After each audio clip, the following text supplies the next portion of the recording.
Good morning and welcome. Please join me in prayer. And together we'll know and affirm that Spirit is in this place. Spirit has created this day all for our delight, so that we may revel in it, so that we may see the divine beauty in all the world and see the divine beauty within ourselves as well. For we can't recognize it out there unless it lives within us. So I give thanks for that. I give thanks to know that the Spirit itself lives within me, lives within you, within each one of us, and within all of creation. So this day is just a celebration of that divine life, that divine intelligence, that divine wisdom, beauty, and truth that is everywhere present. And so we identify with that, we align ourselves with that by means of this prayer, by means of this time together that we spend in intentional contemplation of what it means to be a divine being living a human experience. So with gratitude for all the blessings of this day, for gratitude for each one here, I simply affirm that our time together unfolds perfectly, powerfully, lovingly, joyfully, and that each one is fortified in the way we came to be fortified. So with a grateful heart, I just accept my word as absolute truth. I know it is active in the spiritual realm and cannot help but unfold. So I let it be, and so it is. Amen.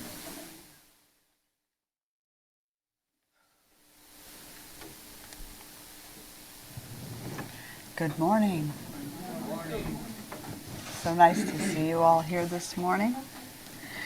You could be out in the beautiful weather. Thank you for postponing that until later today.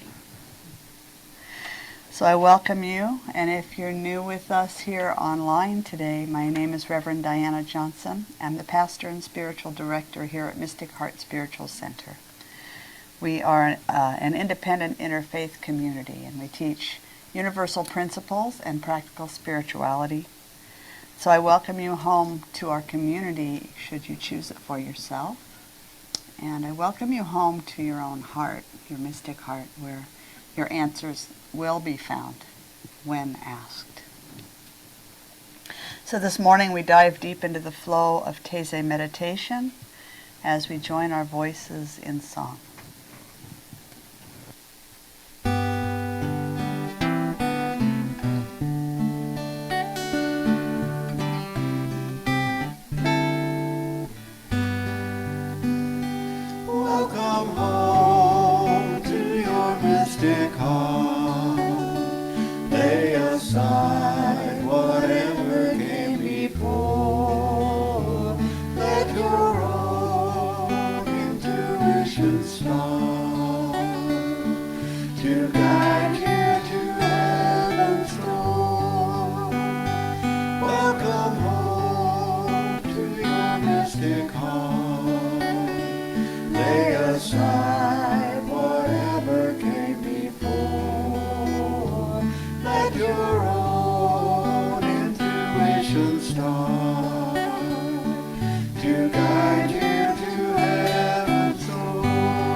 I am so blessed. I am so blessed. I am so blessed. I am so grateful for all that I have. I am so blessed. I am so blessed. I am so grateful. I am so blessed. I am so blessed. I am so blessed. I am so grateful for all that I have. I am so blessed. I am so blessed. I am so grateful.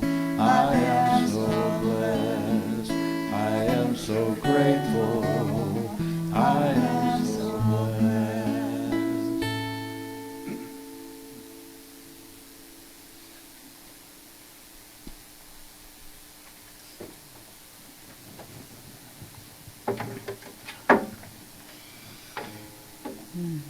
Each one of us is so blessed right here in this moment by the breath moving into and out of our bodies, by the gift of life that breath offers us. And so sitting here just feeling the presence of life in the body, the presence of love, expanding from within with every in-breath, and flowing out into the world on the out-breath, creating an atmosphere of loving kindness, of compassion, of peace.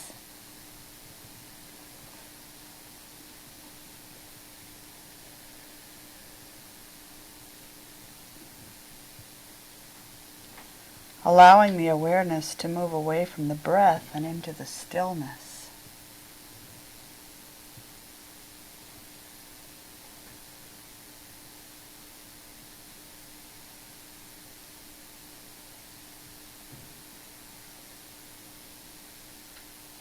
And in that stillness, feeling the presence of the divine.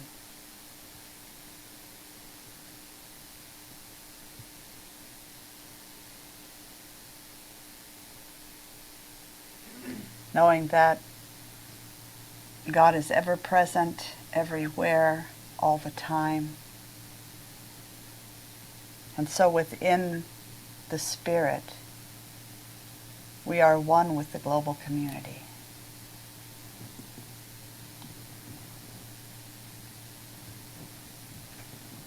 In a real sense, our interdependence in this material world says that we are one with our global community.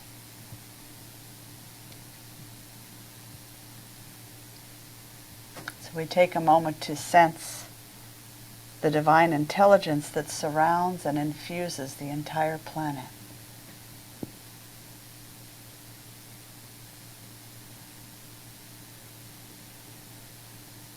Each one of us is a radiant spark within that web, within that consciousness.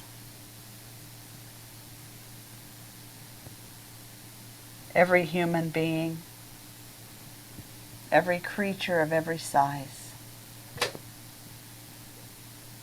every plant, whether on land or in the water, the rocks and the minerals, the water, the wind, the stars and the planets, all of it absolutely infused with Spirit's light.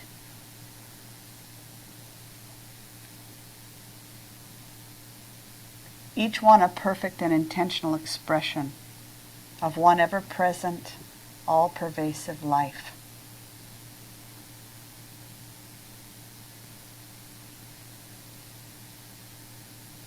We empower our collective work in the world and here this morning by acknowledging our connection with all that is. We consciously link one to another. We are a powerful force for good. Our collective prayer and meditation leave an imprint of peace, of love, of grace on human evolution, on the world, on the cosmos for all time.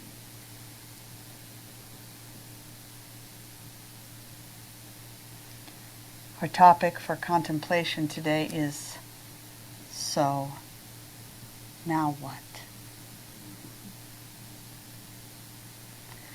This month's theme is you are here in the midst of whatever is happening for a reason. Last week's topic was there are no accidents. So now what?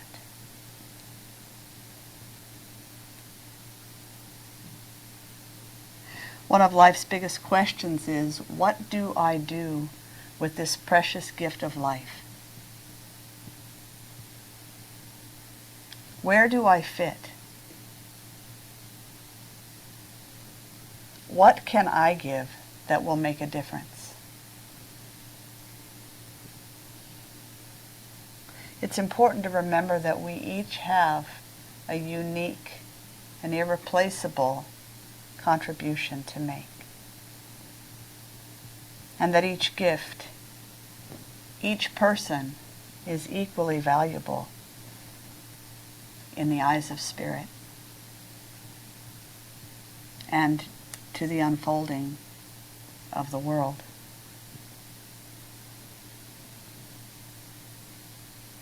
So it falls to each of us to spend time with ourselves, asking for guidance and seeking what is ours to do.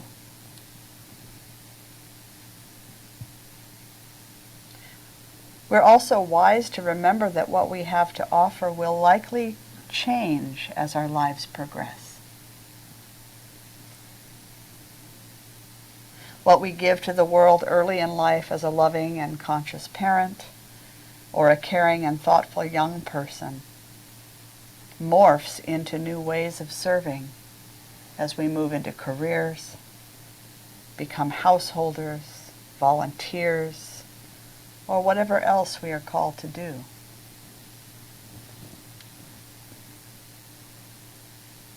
What is important to remember is that until we take our last breath, we are never done.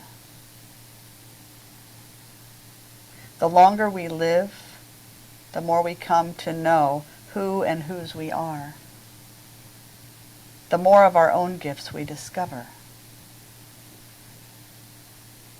And it is part of our purpose in this lifetime and in our soul's evolution to recognize our own gifts and to give them where we can. And so, the self-reflection begins, or continues. What gifts are uniquely mine? What do I have to offer?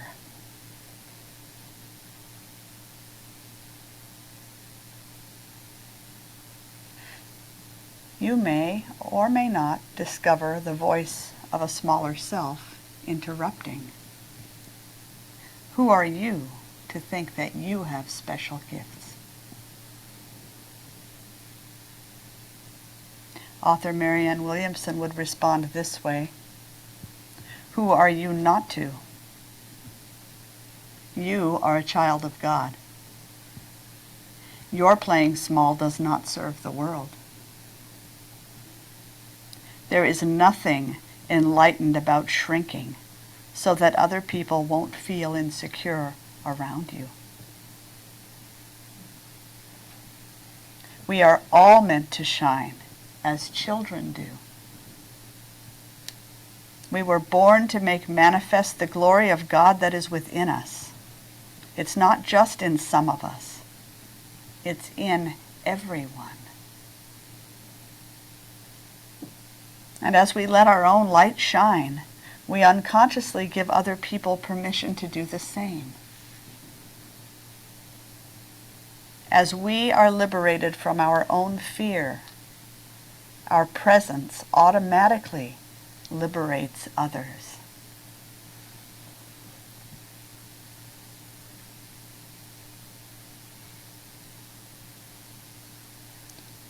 We often hear about the importance of meditation and prayer as tools for self-reflection. We're told that spiritual study and service are key in our development. And they are. But I would like to take us in a different direction in our contemplation this morning.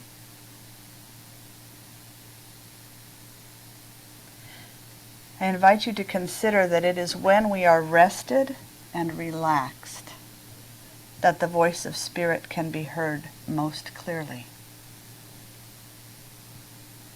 And certainly these practices have their place, meditation, prayer, study, and service. They have their place in a contemplative and examined life. But there are other ways to rest and to find that clarity. How often do you give yourself permission to play?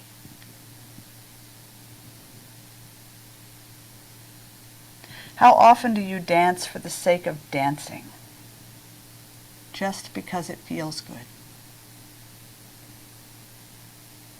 How often do you draw or paint for the sake of self-expression, with no agenda to improve your skill?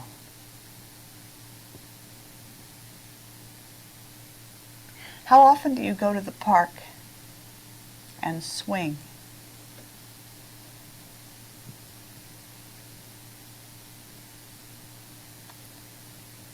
Or take a walk with no purpose other than just the joy of walking? How often do you tinker or putter with no goal in mind? As spiritual seekers, we can get so caught up in thinking.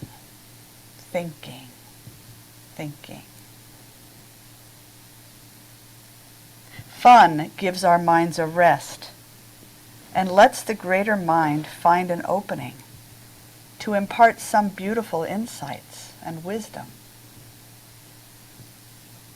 Some of us think that to be spiritual we must be serious, predictable people whose every action is on purpose.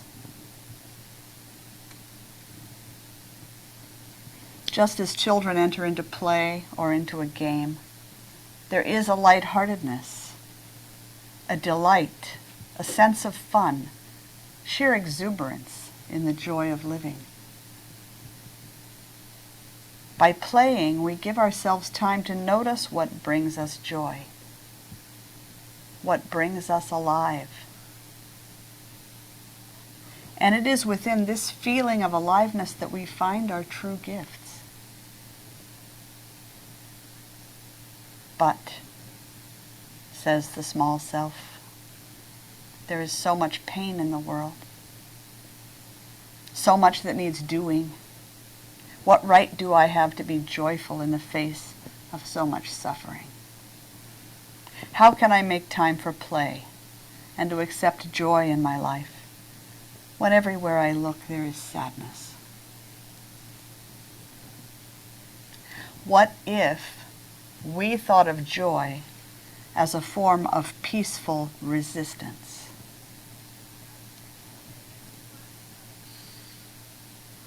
What if by consciously choosing joy, we're actually thwarting the systems, the people, and the institutions that practice oppression?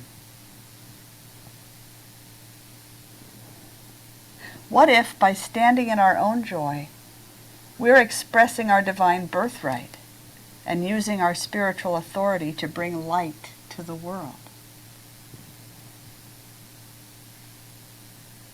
Am I not a more powerful force for good in the world when I stand in the truth of who I am?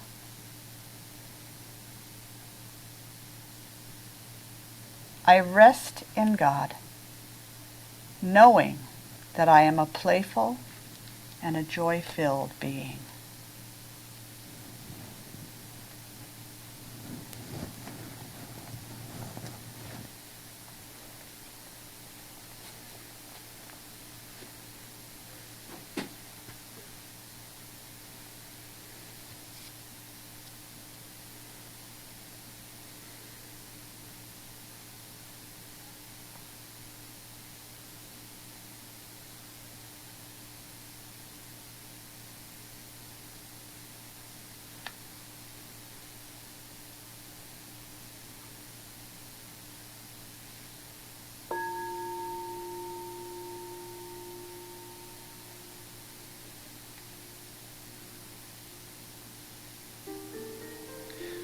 Spiritual teachers throughout the ages have taught the value of being fully present, altogether mindful, focusing on what is right here and now.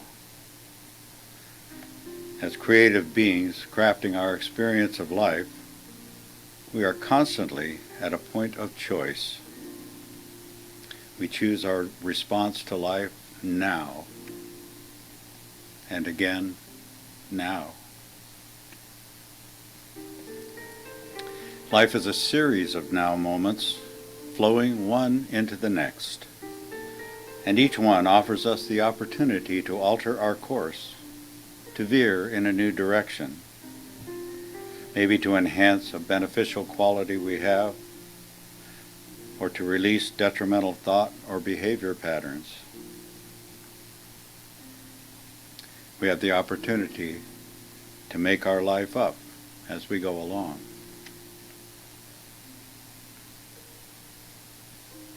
It sounds like a lot of hard work, all that focus and attention, but I invite you to consider those times when we are naturally present, effortlessly absorbed in the here and now, beholding the beauty of nature, playing music, participating in a game, dancing,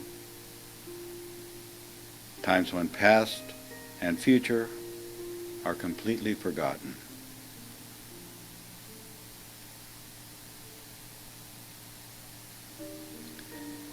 It is in these moments that Spirit lives as us. We are inspired, divine intuition guides us, we are free to be truly authentic. And this is when our unique gifts reveal themselves to us. When we seek our gifts effortfully, they run and hide. But when we play, they joyfully reveal themselves. It has been said that the purpose of life is to discover your gift. The work of life is to develop your gift. And the meaning of life is to give your gift away.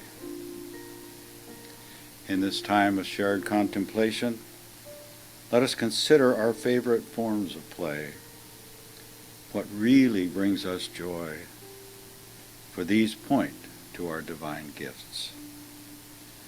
Imagine yourself lost in playful abandon, unrestrained, free, blissful. What feelings arise? Trace those feelings back to your heart and let your gifts be revealed.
As we bring our attention back to this time and this place, we embrace that feeling of playful spontaneity and all that it has unveiled.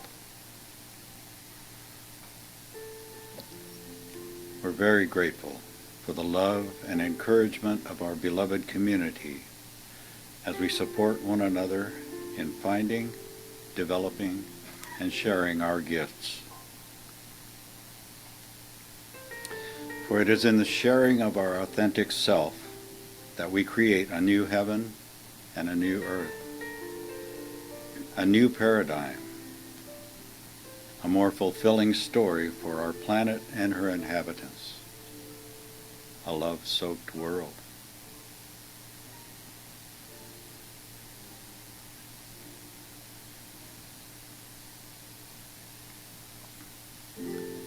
So in gratitude and eager anticipation of Reverend Diana's continued exploration of play as a spiritual practice, we fearlessly ask, so, now what?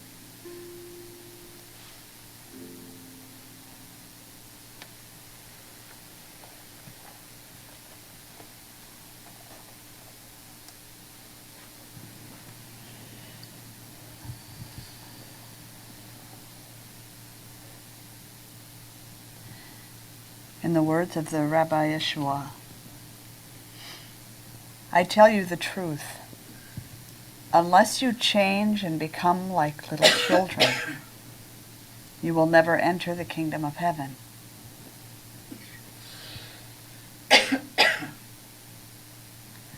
Therefore, whoever humbles himself like this child is the greatest in the kingdom of heaven. What does this mean, become like little children? What are some of the qualities of childhood? Wonder, openness, curiosity, playfulness, empathy, generosity, and humility. In childhood, until we are taught otherwise, we see the miracle in every little thing. An ant crawling down the sidewalk, a flower turning into an apple. We're willing to try things out, and we question everything.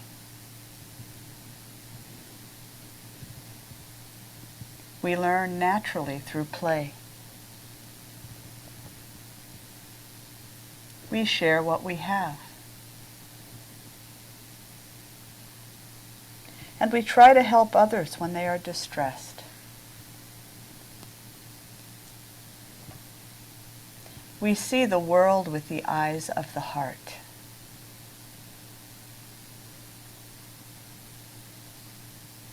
And because we're so physically small compared to those around us, we know and accept that we are not in control. We allow ourselves to be guided and guarded by something or someone much bigger than we are.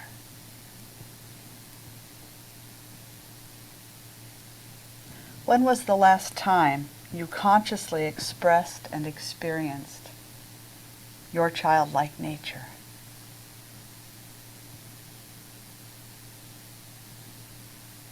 How much time do you give to play each day, each week, each month?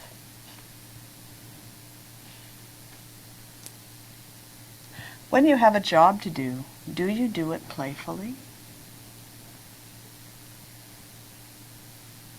Brother David Stendel-Rast defines leisure as playful work. Seen in this light, leisure is not a privilege, but a virtue.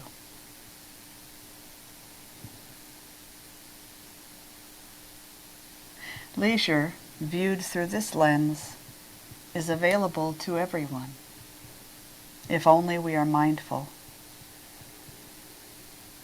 If we remember throughout the day to drop our awareness from the head to the heart,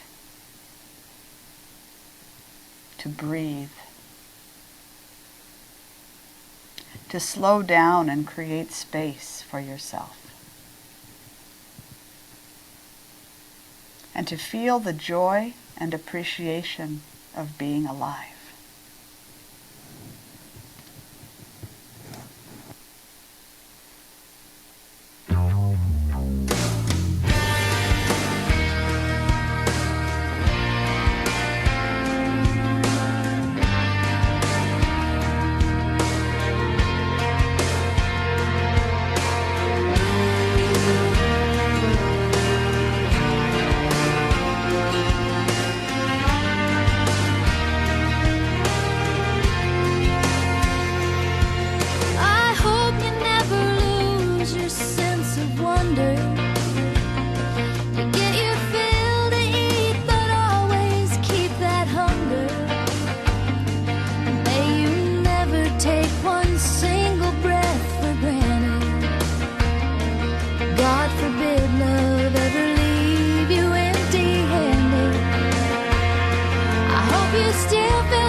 choice to sit it out or dance. Dance. I hope you dance. I hope you dance. I hope you dance.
I hope you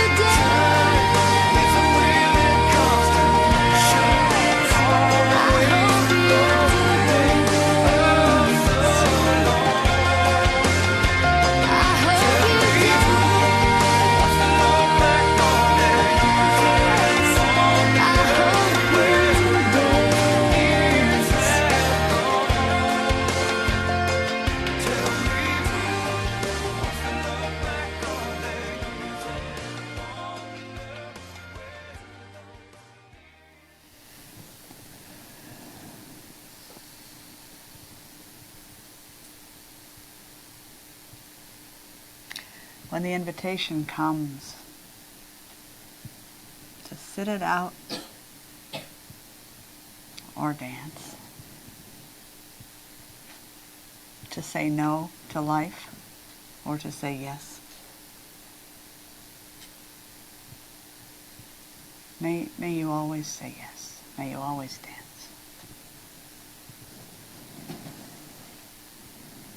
So now what? We dance. We do our best to move playfully through life, tapping into the joy that is always available.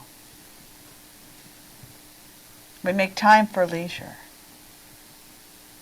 for doing our work playfully and enjoying the ride. Please join me as we close in prayer. We take a moment to connect with the one source of all of life, remembering the qualities of spirit, love, compassion, peace and power, but also joy, beauty and light. We are all of that. It is our divine nature. So why not just let go of all of the stories that tell us otherwise and embrace our own divinity?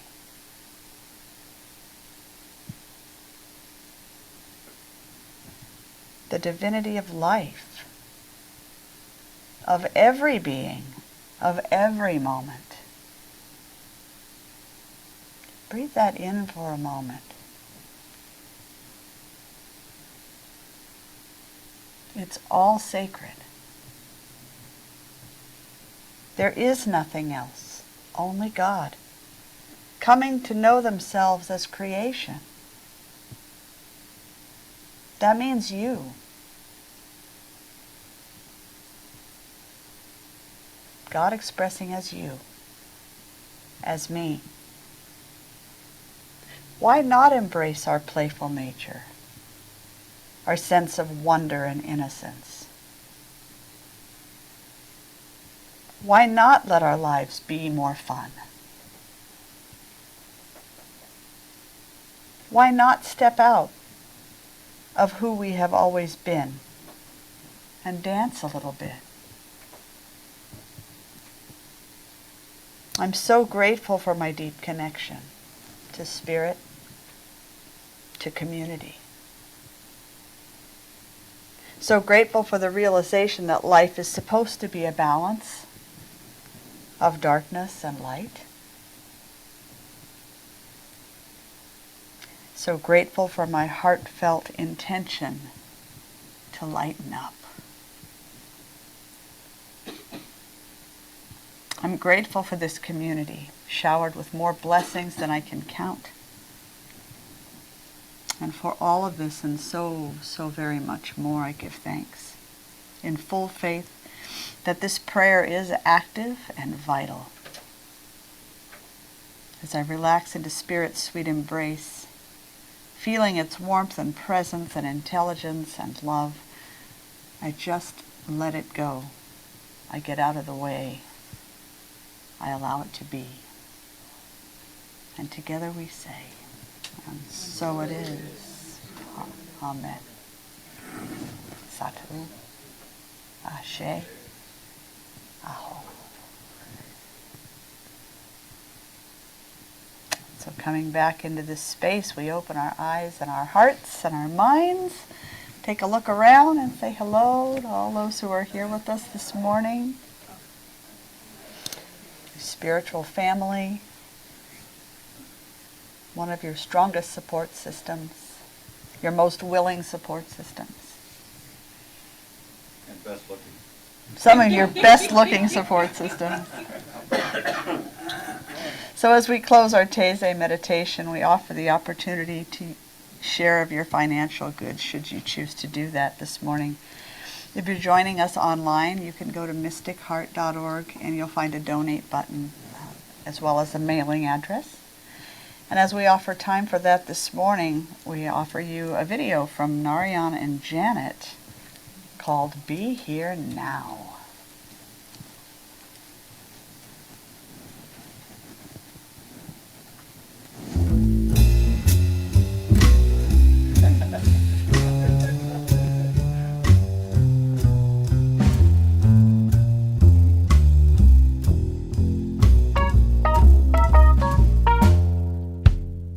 Be here now.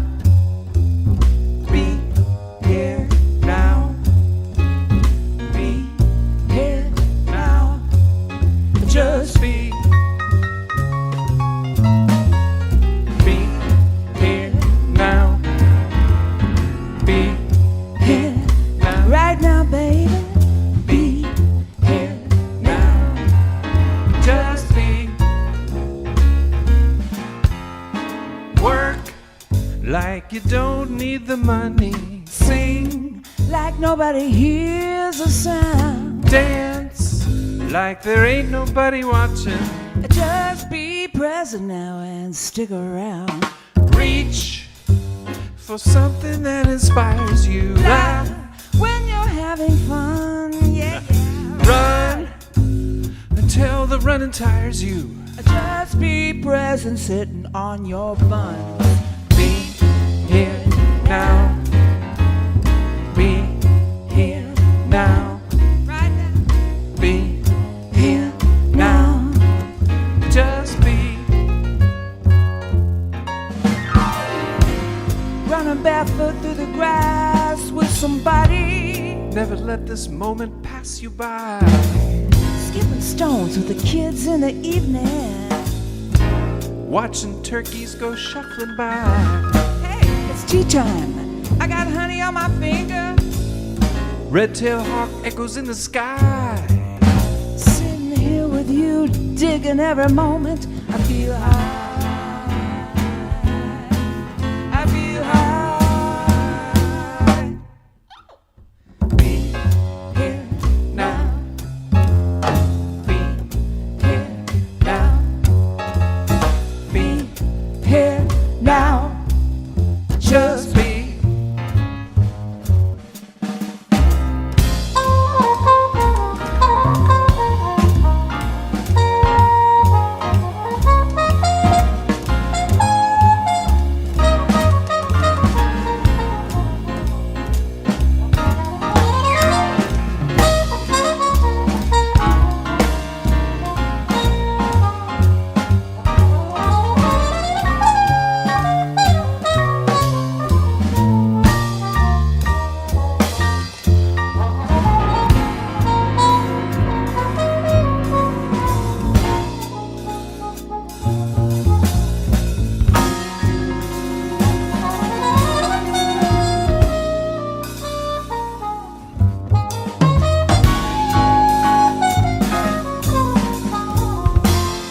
Come on, baby.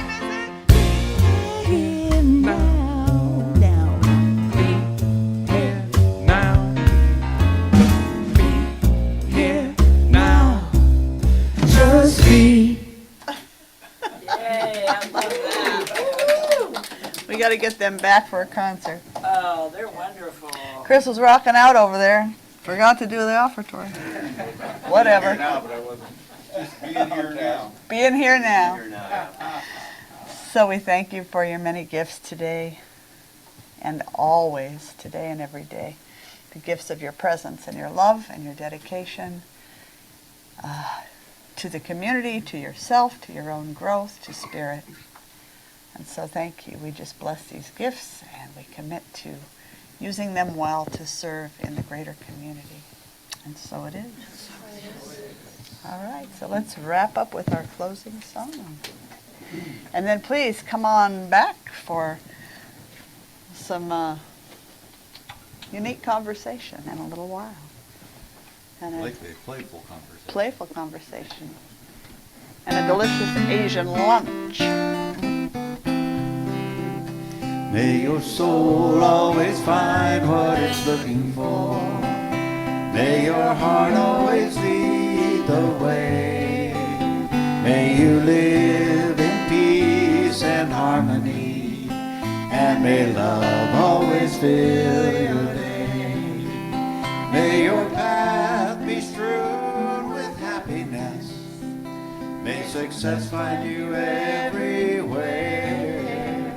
May you always embrace compassion and grace, and may God always answer your prayer.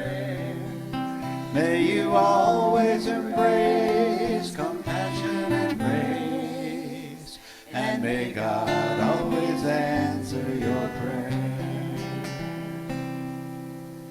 God bless you. Thank you for being here this morning. See you back shortly, maybe.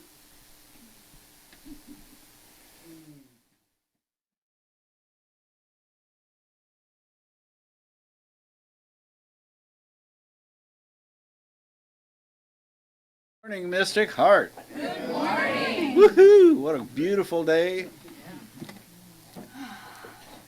And welcome to the Mystic Heart Gathering Place, or as I dubbed it this morning, the Holy Vortex. He says,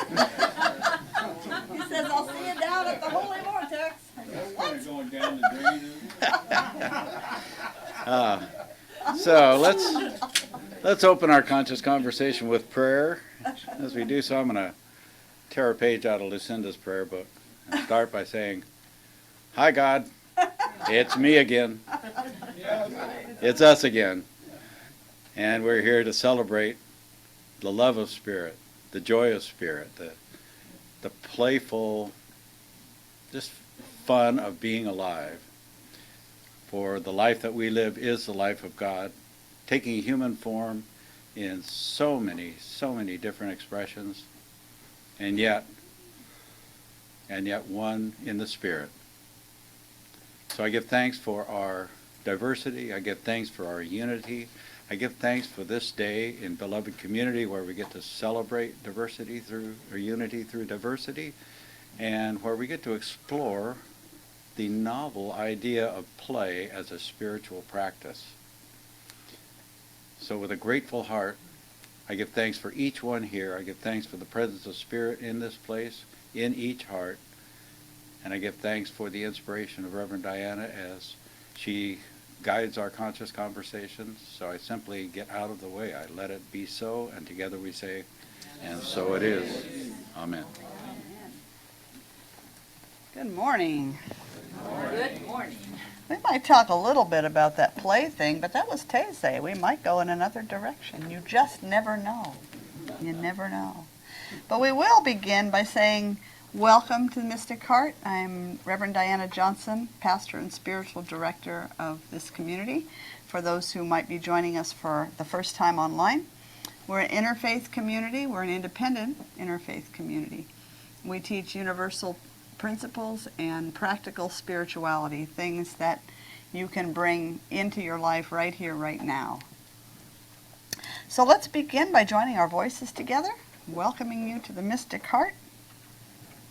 Here we go. If you want to stand up. Whoops. Turn on the guitar. If you feel like standing up and moving, feel free. Welcome to the Mystic Heart. Join the celebration.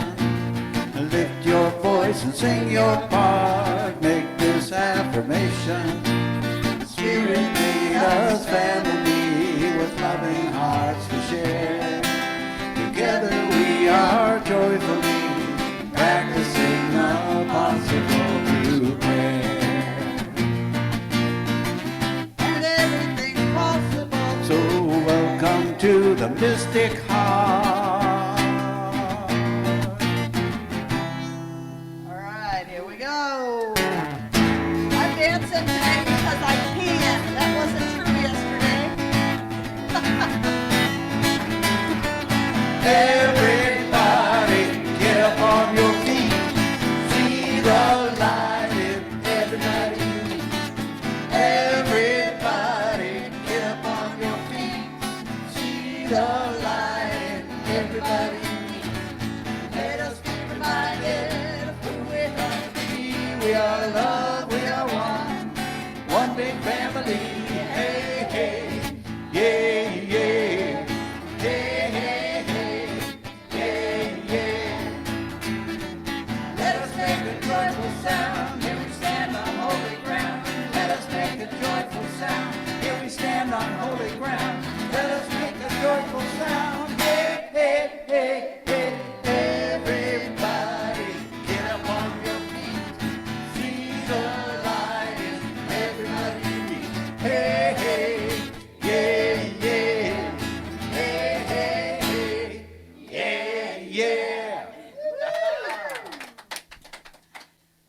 feels good to be able to move. I had a week of not moving so well, and I'm moving again, yes. So feel free to do whatever moves your awareness to the presence of spirit in your body as we move into our practice of envisioning a love-soaked world. Feeling that tingling, that energy carry through the body as we know a world in which all beings, all humans embody and live from peace. They live from joy, they live from abundance and generosity, and from freedom, from justice. We live from these as our living principles, honoring and caring for one another, honoring and caring for the beautiful planet that sustains us. We're creating a world where all needs are always met, where all beings have plenty of nourishing food and the warmth and comfort of home, where each one's mental and physical health, chosen level of education, healthy relationships, these are all ensured by social systems that are grounded in wellness and wholeness, where all beings serve the greater community doing whatever feeds their souls, and all are well supported for their time and talent. And by their service, each one finds a sense of belonging and contribution. A world in which all beings are valued and respected for their inherent goodness and light.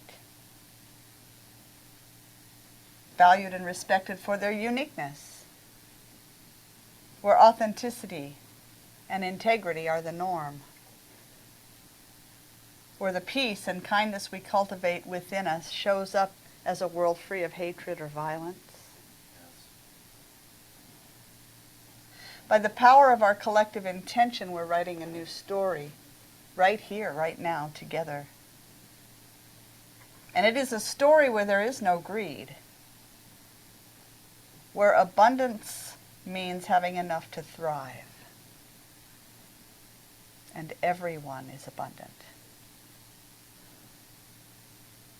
We do not lower our vision under any circumstances, no matter what the appearances before us in the world, because we know with our whole hearts that this world that we create, that we co-create, is not only possible, but it is inevitable. As we evolve as a species, it is inevitable. We align our actions to support our vision, because it takes more than just vision, it takes action. And a new world is being born. We open our hearts and our minds, we open our doors and our arms in radical welcome, erasing all lines of apparent separation, because in truth, we are all of one life. In keeping with our vision, we create an open and loving community where all are invited, and in which all have an equal voice. So trusting in the power of prayer, we accept this graceful unfolding, calling it done, and in sweet gratitude, we release it now to the living, loving, lawful presence that I call God. And together we say, and so it is. Amen. Satu. Ashe. Aho. So let's take a moment, look around, say good morning to anybody that's come in between, or notice who all's here with us this morning celebrating. These are some of the people in your life that care about you, that you can reach out to if ever you need a helping hand. So, if you were here for Taizé this morning, you know that we've been considering the question, so now what? Who's ever heard of a church service called So Now What? That means the minister doesn't know what to talk about? No, that's not actually true. So let's back up a little bit. So this month's theme at Taizé, we talked about the theme, You Are Here. Last week's topic, There Are No Accidents, that you are here. And today we're asking, so now what? You are here. There are no accidents. So now what? What's the first thing that comes into your head right now? What are you thinking? I gotta do something. Gotta do what? Gotta do something? Gotta do something. Okay. It's kind of like sitting down for your morning meditation. It's okay, here I am, God, now what? Okay. Yeah. Keep doing. Keep doing. Keep doing. All right. Anything else come into your mind? Honor ourselves. Honor ourselves. Mm-hmm. Okay. Take joy in my presence. Take joy in my presence. It's always a good now what, huh? So is next week gonna be You Are Gone? Well, I will be gone, so you'll have to check with Lucinda. So we talked a little bit at Taizé about how often we hear the importance of meditation and prayer and sacred study and service as being key in our development. And in determining what our next step should be for ourselves personally in our lives, the now what in our own lives. And they are important. I'm not going to say they're not. They're very important. But then I took a different direction and I pointed out that it is when we're rested and relaxed that the voice of Spirit can be heard most clearly. While these practices are important ways to gain clarity, there are other ways to rest and get grounded in Spirit. So the importance of play was one of the big topics we visited, and we looked at how play leads to joy and lightheartedness and insight, and it brings us alive. And it points us toward what we love, toward our true gifts. I asked some questions, and now we have a chance to hear your thoughts. So begin by having some conversation around those questions. And then we're going to take it in another direction altogether. So here was the first question that I left as a contemplation. What if we thought of joy as a form of peaceful resistance? Is it? What are your thoughts? Yes. What does that mean to Yes. you? Yes. Because Okay. we influence the mass consciousness. Okay. So our thoughts, our actions, whatever that is we do, influences the greater consciousness. Staying in joy can have a ripple effect. Okay? Staying in joy, we can have a ripple effect. There is Okay. a lot in the raised consciousness that tries to keep us in fear and Mhm. and worry and all that, but so from that standpoint, joy is it is peaceful resistance. It's Yes. nonviolent resistance to a negative trend in society. Okay, so it is a peaceful and nonviolent form of resistance to a negative trend in society. And it's the most effective one. And ultimately, it's the most effective one. Why is it the most effective one ultimately? Because you're not creating more resistance to a problem, you're finding a creative way of expressing what you believe. Okay, I think it also moves us closer toward the way we were meant to live. moves us closer to living the way we were meant to live, being who we were meant to be. Born in original goodness. Choose not to be against things, choose to focus on what I'm for. Right. Because when I focus on what I'm for, then that forwards and grows, and Yes, the against just falls away. right. Yay. So I'm for joy. It's creative, It's creative. which is actually an example, as opposed to being against something which leaves void. Right. Okay, good. It's life supporting. Life supporting. I was reminded of the Joel Goldsmith title, Man Was Not Born to Cry. It's a great book. Yeah. We do cry sometimes, but sometimes they're tears of joy too. Right. But that's, we're supposed to enjoy this life. Man was not meant only to cry. Yeah. Really? Have to insert those words. So consciously choosing joy, we're actually, a quote that I read, we're actually thwarting the systems, the people, and the institutions that practice oppression. Hey, Yay. We win. Everybody wins. Not we like there are sides. Everybody wins. We all win.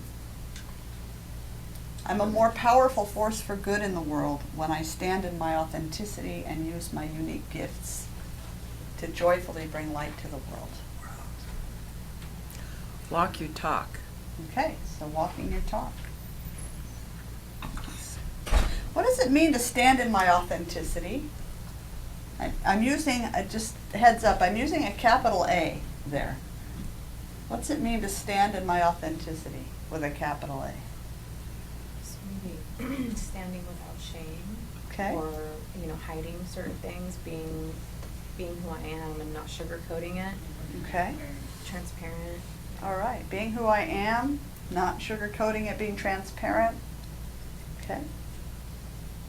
And being fully guided by your higher self, the Okay. spirit self within you. Fully guided by the spirit within you. Mark? Sort of very similar, Mhm. to be our God self. We Okay. have an ego self and All a right. God self. And to be our gods, to remind ourselves constantly Okay. to So be that. to remind ourselves constantly to act as God in action, our God selves. Chris? It's very similar to what Mark said. It's standing in our divine identity. Okay. Standing in our divine identity. Any other thoughts before I? Accepting that we are divine. Because Okay. I don't know about everybody else, but I wasn't taught that. Right. I was taught I was born in sin and that I was filthy rags. Yeah. Right. And now I know that I'm divine and God is closer than my next breath. All right. Accepting that divinity. Does it, oh, Bob? Taking from looking at my driver's license, it's my real ID. My real ID. Authenticity with a capital A, my real ID. That's great. You're funny, Bob. You're really funny. So does it mean that I get to say whatever I feel to whomever I want in whatever tone whenever I choose because it's part of how I'm feeling in any given moment? no. No. Well, you can do that and get in a lot of trouble. Or create chaos and be a chaos creator. Right. Or drama queen. That- time I feel like it, but no, not a good idea. And sometimes we forget. Right. Our divinity, we step Yeah, out of it. we do. And it's like that amnesia. We Mhm. keep reminding, that's why we keep coming to service, that's why we stay around people that Right. can help us remember that true identity. Yeah. Because we can so easily fall into ego and forget. Right. And get caught up in stupid little drama, petty stuff. Yeah. So easy. Days of our So lives. easy to do. Days of our All the lives. time. Yes. Yeah, so I've heard a lot of people actually though use that authenticity as an excuse for Yeah. being some other capital A word that's. Right. That's showing love. I was thinking of arrogance, okay? I know where your mind's at. Filters off. They're the same thing. Right. Oh, that was so funny. So accepting the joy that is inherent in life is a spiritual practice. Accepting the joy. We have to stop taking ourselves so seriously. And you know I only say what I need to hear. I only say what I need to hear. Right. So as we ask, so now what? Let's add some play and joy into the mix, shall we? Hey. Seems to me that while the next best step is different for each one of us, we all are unique, we have our own paths, our next step is going to be unique as well. There is something that we all share in moving forward into our own unique next step. Each of us has the opportunity to begin again, right where we are. That's true for everybody. No matter where you are or what your circumstance, how you receive and experience where you are and what you're faced with. You have a chance to begin to be different in that experience. And that's totally up to you. So can I share something I found really interesting this week? I was reviewing this from a past read, a book. It comes from a book called Church of the Wild by Victoria Lours. It's a great book.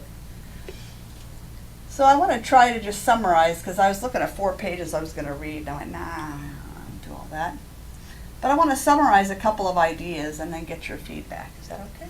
Mm-hmm. Yeah? Okay. She begins by quoting John the Evangelist in the Christian New Testament. In the beginning was the Logos, and the Logos was with God, and the Logos was God.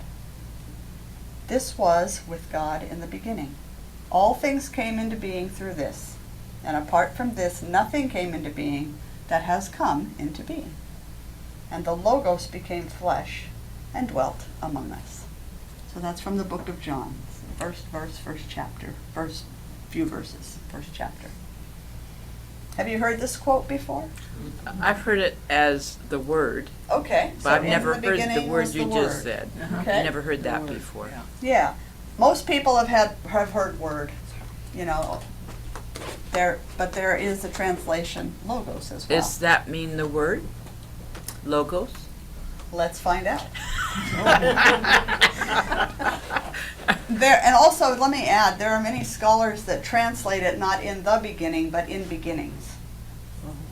Okay, so that alone makes a shift, right? Not in the one and only beginning, but in beginnings.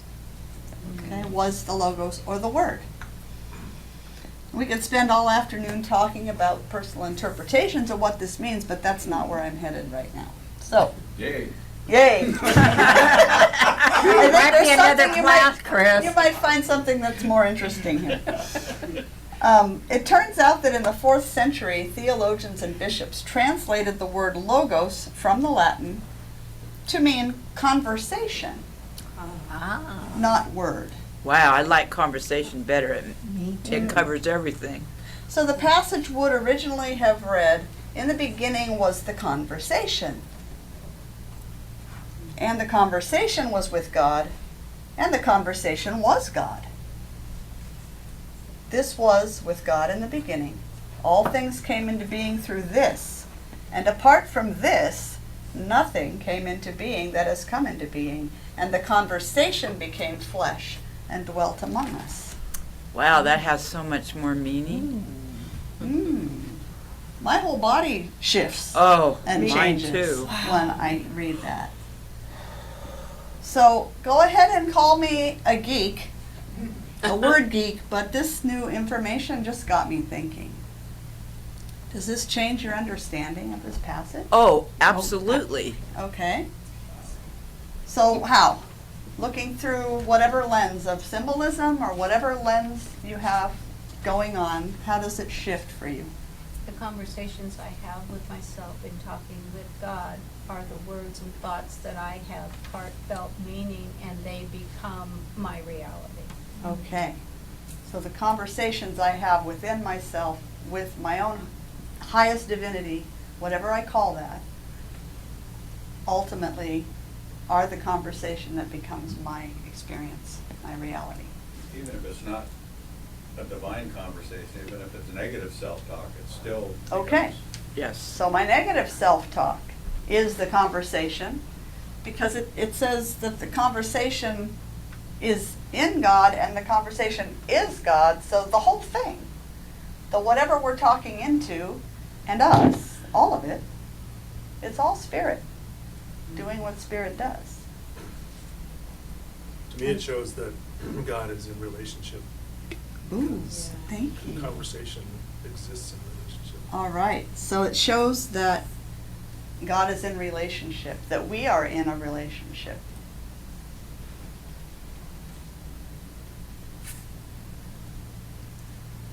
Instead of the word being a one-way directive from God out there to me, speaking a literal word, bringing that into existence, because that was my childhood understanding. All creation, both in Genesis and in John, my interpretation and my teaching was that there was a God out there that said a word and things happened. Here, that it was, okay? It was about having a conversation. It became interactive between my human self and my own divinity, or whatever you want to call that, which takes what we say, do, think, and has a tendency to move it into our experience. So the interactive nature of a conversation points to relationship. Absolutely. To a God that is generous and giving. For me, it points to that as well. A God that is responsive, because in relationship we respond to one another, right? So a God, a spirit, an infinite intelligence that is responsive to us, to our needs, to our thoughts, to our words, to our actions. And to the loving and lawful nature of God. For me, all of this changes. It points to the existence of grace. Just by changing word to conversation, which is apparently one of the very early translations. So when we're in a loving relationship with someone, another person, an animal, and remember that we teach that God is love, okay, so that's why we're saying a loving relationship. We have many opportunities to offer forgiveness, don't we? We have lots of opportunities to begin again. So for me, the translation becomes in beginnings, because I particularly like that interpretation. In beginnings is the conversation. And the conversation is with God. And the conversation is God working in my life. It means that in every moment I can begin again, and that the best way to start to begin anything is to have a conversation with Spirit, with my inner wisdom, with my higher knowing.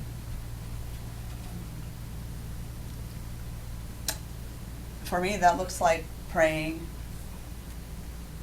So to pray, to ask, not to plead and ask for things, but more to invite and welcome guidance. To listen to my heart, to then maybe respond as part of the conversation, to listen again, and after many cycles of this conversation, maybe then taking my next step. How would the world be different if that's how we all approached our next day or our next task or our next step in life? We'd have heaven on earth. We'd have heaven on earth. It would be peaceful. It would be very peaceful. We'd be mindful, very conscious. We would be mindful, very conscious. It occurs to me that one of society's habits in conversation is not really listening, but just waiting for my turn to give my opinion. Right. If we do that with God, I think that's where the cosmic 2x4 comes from. You're not listening. You're just waiting to give me your opinion. Yeah. Yeah, conscious Yeah. listening. Conscious listening.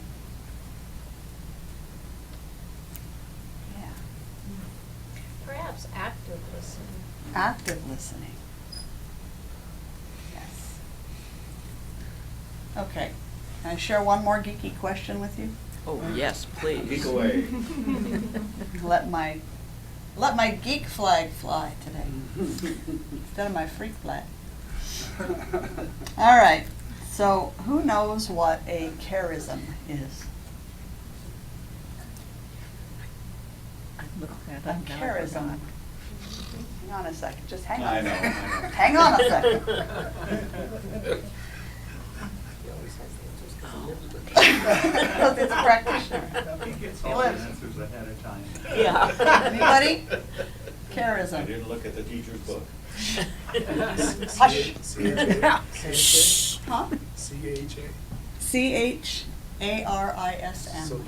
Somehow related to wind or spirit. Okay. Charismatic is what comes to mind. Okay, so related to it's- charismatic. So, and also prismatic, so I feel light and character coming through. Okay. So there's a definition that was given in a book called Rooted that we also read a while back, another awesome book. It says, charism is an enchanted word from the Western monastic tradition. A charism is a particular gift or power, almost a superpower, received in grace through the spirit wind and returned to the world as favor freely given. Wow. Yeah. Big word. Big meaning. So a particular superpower that each of us has that's received by the grace of spirit, part of what makes us absolutely unique and irreplaceable. This says of the spirit wind, of spirit, and return to the world as favor freely given. So it's not just the gift. It's not just, I have this gift. So why do I bring up charism this morning?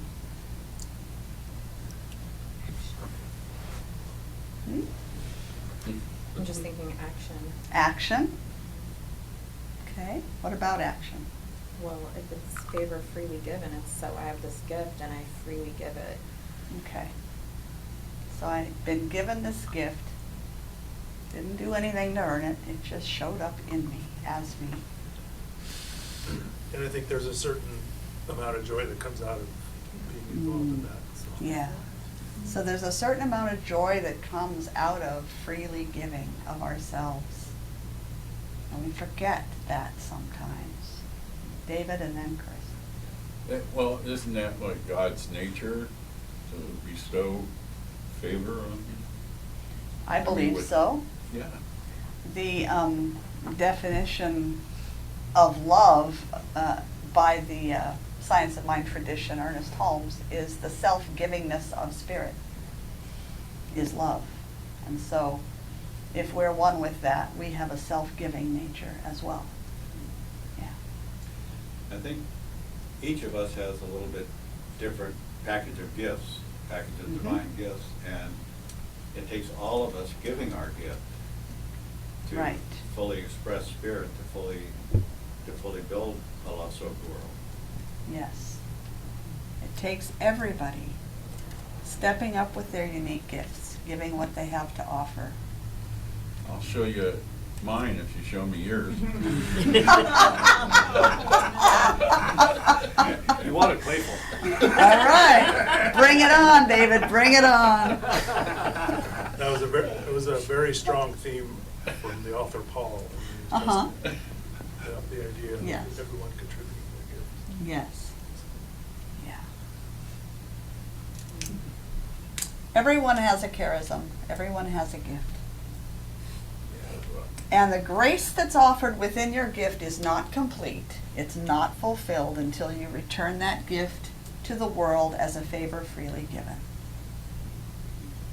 If it's stuck inside you, you're afraid to offer it. Or if it's stuck inside you and it's blocked by whatever things, life, fear, shame, past experience, trauma, busyness.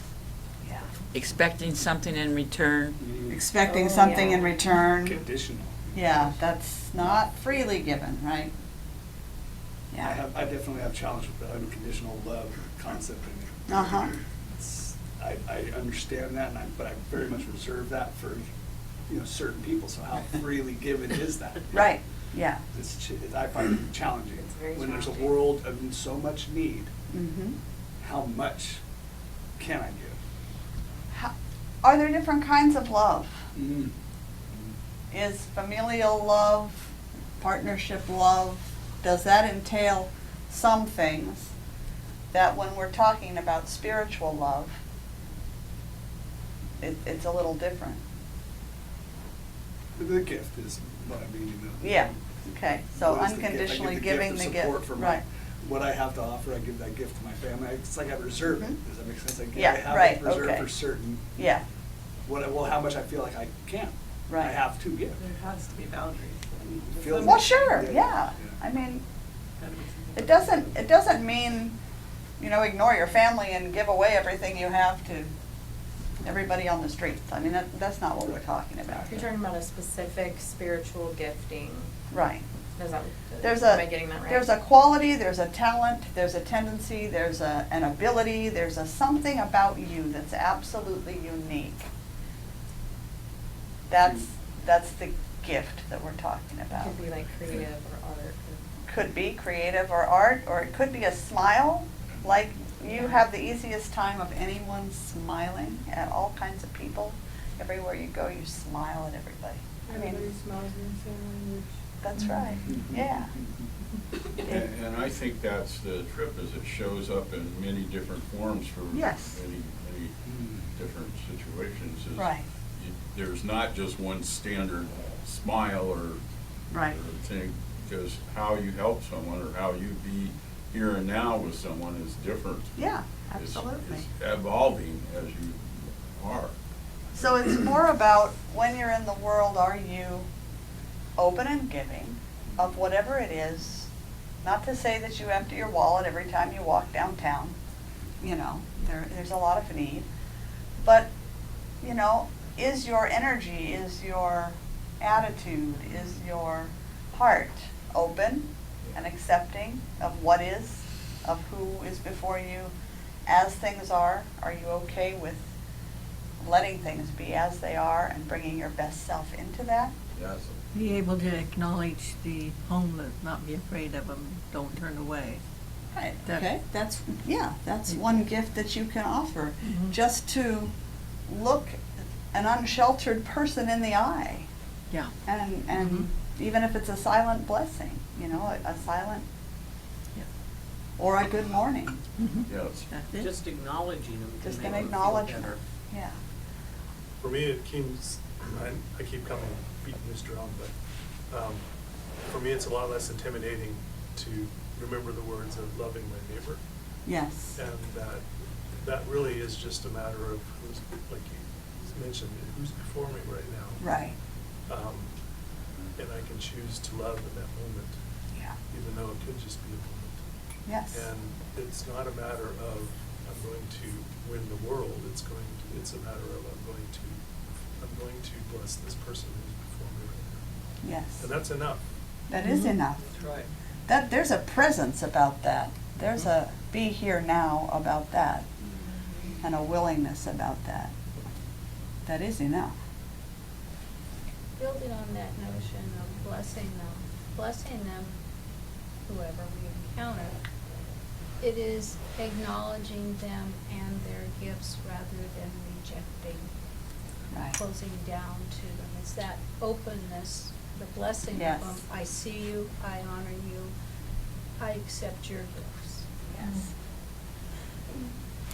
And I see that the tendency tends to be, let's just again use unsheltered, just because that's an example that's easy to acknowledge in our community and in all of our communities, that the tendency is either to judge or to consciously choose to bless. If you don't consciously choose to bless, there's a perhaps even unconscious judgment as you walk by and turn your eyes away. And I think part of that is the collective guilt that we feel as a society Yeah, yeah. that problem even exists. Right. Yeah. But it is, it's one heart at a time. One heart at a time. One of our city council members, and he said, we're gonna solve the homeless problem one person at a time. Right. That's the only way it can work. Yeah. I was just gonna say that sometimes, like, I'm sorry. Go ahead, and then. No, go ahead. Sometimes it's just like death or Mhm. people with terminal illnesses. Sometimes it can be, for some people, so overwhelming that you can't look at it sometimes. Right. And so, like, I think working on getting, for me personally, is like Mhm. working on kind of getting past that in a way. Like, Yeah. usually my smile is what I use. That I always try to look everyone in the eye and always Mhm. smile. And I've had homeless people just, thank you for smiling. Thank you for smiling at me. Yeah. I've had that experience so many times. Right. But sometimes it's just overwhelming in certain areas that I Mhm. just want to just put my blinders on, just get where I'm going and just not even look at it because Yeah. it can be physically painful to see. Right, yeah. So So that choice that we practiced a few weeks back of the conscious blessing, yeah. it really helps to shift that, and it's a great way of loving your neighbor. Your self-givingness of a blessing. Yeah, I have a friend that I go to Sacramento with every once in a while, and there's a lot of homeless there. There's a lot of homeless here. And we're driving by, and there's tents and things, and she goes, they need to leave, and blah, blah, blah. And I went, I said, remember, they're God too, and they're just in a different place. And I go, they have nowhere else to go, obviously, or they wouldn't be right here, right now. So I'm going to bless them instead of wishing they weren't here. And she went, oh, that's a different way to look at it. So I brought it to her awareness. Yeah. And it made me realize that I need to start sending them blessings, like, Right. because I'm reading that book now, by Mhm. Big Bay. Amazing book. Great book, yeah. Oh, but I've been sending blessings to them. Yeah. And you can do that with anyone or any circumstance in your life at any time. So my guru talks about being a smile millionaire.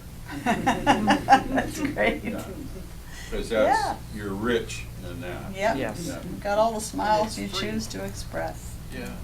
Yeah. And that's the whole answer to a love-soaked world. If we all gave That's it. our gifts all the time to everyone we come across, That's it. the world would be completely love-soaked, and there we Yeah. are. There we That's are. self-realization right there. Yeah, huh? it is. So it's time to believe in your gift. You all have one, or more, many, Maybe. lots of gifts. Another thing I've done is just complimenting people. Uh-huh. One day I was in Macy's and this woman was looking at stuff, and I could smell her perfume. It was very mild and pretty, and I said, that perfume you're wearing is beautiful. And she said, well, thank you. Just something Yeah, simple right. as that. Yeah. Yeah. Just a small compliment. Yeah. So it's time to uncover your gifts this week, okay? To face up to everybody has them. What are they? How can you best share what is uniquely yours in the world? That's what we're all here for. I think that's what we're all here for. So I thank you for letting me geek out a little bit on words this morning, and for following the workings of my mind and my heart. I really feel like the best of what my gifts are come forward when I can just feel free to put whatever's there out. I just wanted to say, it's important not to compare our gifts with somebody else. Right. Like, not all of us Yeah. are gonna have the gifts of a Gandhi or a Martin Luther King. We're not supposed But to. it doesn't make our gift any less Right. important, any less necessary. Right. They're all unique on purpose. So, we've already had a Gandhi. And it was awesome that we had a Gandhi. But none of us are Gandhi, and we're not supposed to be. We're supposed to bring peace and justice in our own lives, in our own ways. But we learn lessons from great But we teachers. absolutely learn from the great teachers that have been. Yeah, important to pay attention to those. So should we go ahead and close with prayer? I think we can do that. So please hold these words as your prayer as well. Let's just relax and settle into the breath a little bit. Get quiet. Settle into the one source of all of life. Whatever name we give it, God, infinite intelligence, great spirit, creator. I can sense its presence here and now. I can sense it in this space as we have our conversations. I can hear the voice of spirit, bringing its wisdom through each and every one. I feel it right now moving within me and all around me. I feel it beating my heart and healing any places in my body or my mind that are distressed. I feel it bringing peace and a sense that everything is always unfolding for the good, even when I cannot see it in the moment. Perhaps especially when I cannot see it in the moment. I trust that grace is always and forever flowing in and through my life. I place my faith in the absolute abundance of God's universe. And I know that whatever I need comes to me in divine order and timing. And so I open to the flow of God's generous spirit, allowing the good to move through my life, through my relationships, through my home and family and spiritual community. I invite that same goodness to move powerfully through the lives of the unsheltered and those experiencing challenges of any kind. On behalf of those who have not yet found their faith, I offer my own, knowing that all are lifted.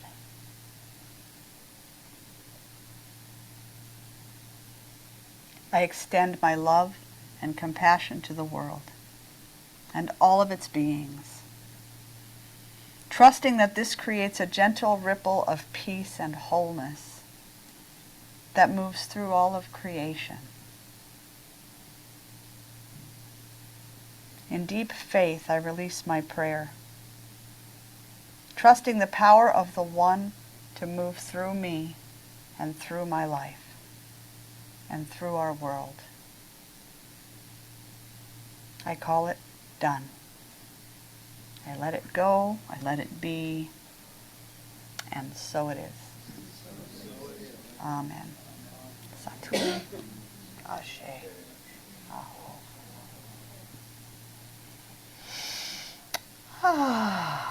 Welcome back. I really am so enjoying these conversations. I really am enjoying the ability to hear what's on your minds and your hearts, and to allow us to all share who we are and who we're here to be. Our gifts. Our gifts, that's right. So each Sunday we invite you to join in the celebration of the work we're doing by offering of your financial gifts in support of this space and the work that we're doing in the world. So if you're at home watching, you can go to mysticheart.org and find a donate button or a mailing address. We welcome your gifts. We also have a gracious giving program for anyone who wishes to make a monthly commitment to of support to help us guide in our spending and our budgeting and our growth. But as we move into this time of giving, I invite you to hold these words close to your heart. Know how much we appreciate your gifts. As I awaken to the God within me and all around me, I see abundance everywhere I look. I consciously step into this flow of abundance by this act of giving. I offer this gift freely in the spirit of love, blessing it and sending it forth to heal and prosper. It is evidence of my deep faith. It does good work in the world and blesses all of creation. I give from a consciousness of abundance. And so it is. Amen. All right, it's a new day, Eddie Watkins Jr. So cool. He is.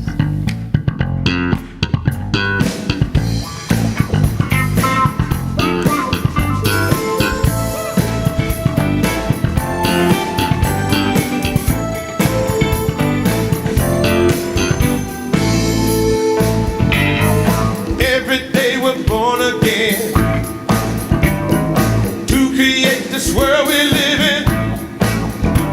So now let's claim our good and speak our word and release it to the universe.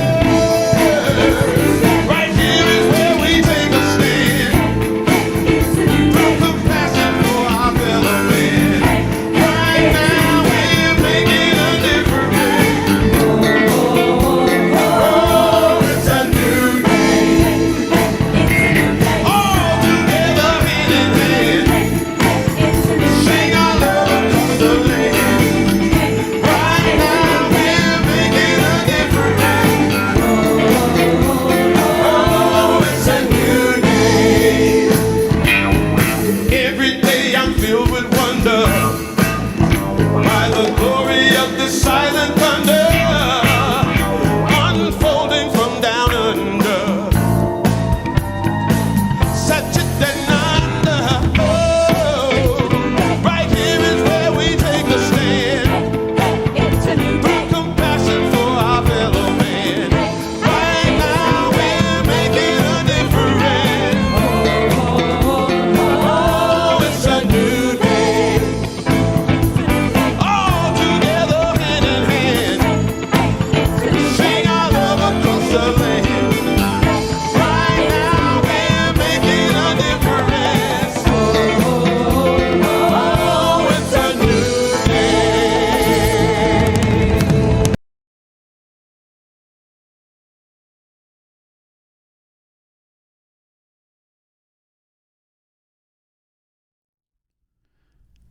We have lost the audio portion of the blessing for the offering and closing comments.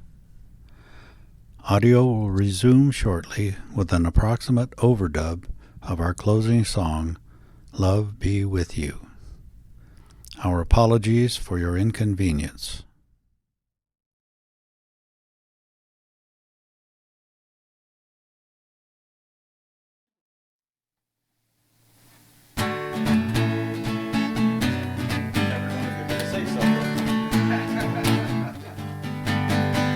All together, hand in hand, see the light, we take a stand, and we are changing a whole new life for you and me. Take your past and set it free, and share this blessing. Love be with you, peace enfold you, spirit lift you, breathe it in, truth come through you, make it flow to you, let joy renew you until we meet again. Love be with you. Ooh, love be with you. Ooh, love be with you. Ooh, love be with you.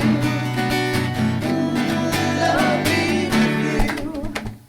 Ooh, love be with you until we meet again. Love be with you. Ooh, love be with you. Now breathe it in. Love be with you. Ooh, love be with you until we meet again. Love be with you. Ooh, love be with you. Now breathe it in. Love be with you. Have a beautiful Sunday. Please